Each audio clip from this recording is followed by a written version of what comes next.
Welcome back to Kabbalah and the Women of the Bible. So far we've looked at Sarah, Rebecca, Leah and Rachel below the liminal line in the area of the ego and social convention. And now we've looked at Ruth coming out of the awakening tribe to Sefira. That's the place of beauty and truth. And next we're moving on to the two women of the soul triad. Now the soul is our eternal self. It's about, if you like, about reincarnation. It's about who you've become over centuries. It's much greater than the individual self that's you. I mean, the self of me that you can see right now is a woman in her 50s with grey hair and some quite nice clothes from Marks and Spencer's.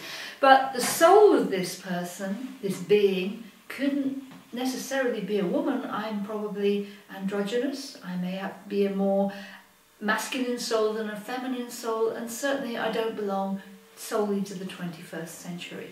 So the soul is about really embracing the greater truths of life, the truths of humanity.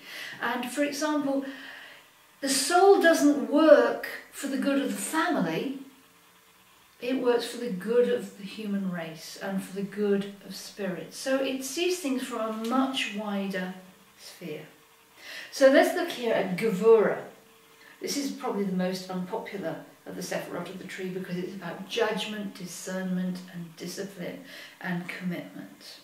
And the story to tell about that is actually of two women working in tandem, Deborah and Jael. Deborah was a judge of Israel. She's in the book of Judges. And in those days, Israel didn't actually have kings because they were a peripatetic nation at the time. But the judge was the equivalent of a king. We know that Deborah was married, but we don't know anything else about her except that Deborah judged Israel. So this was a very, very powerful woman in her own right and a prophetess. Now, the Israelites were currently at war with another tribe, and the general of the Israelites, Barak, went to Deborah to say, we really, really need a victory over Sisera and his men. So can you help us get a victory? And Deborah says to him, yes, I can help you, but understand that victory will come to you through the hands of a woman, which is a very interesting thing in that male-dominated world.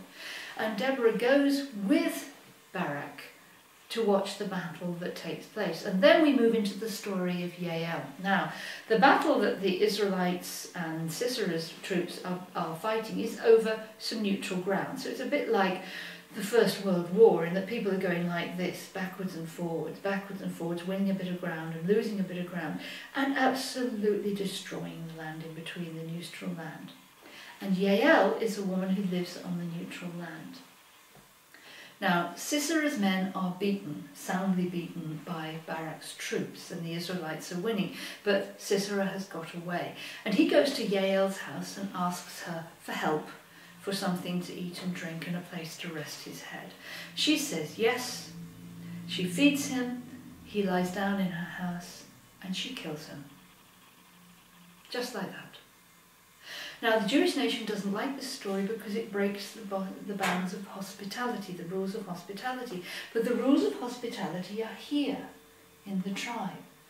What Jael does is one decisive action that ends the war forever.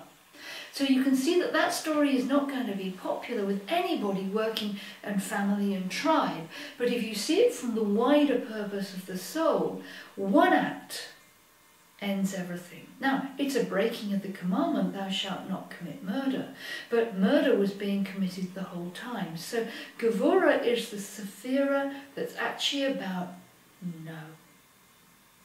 Enough. This stops now.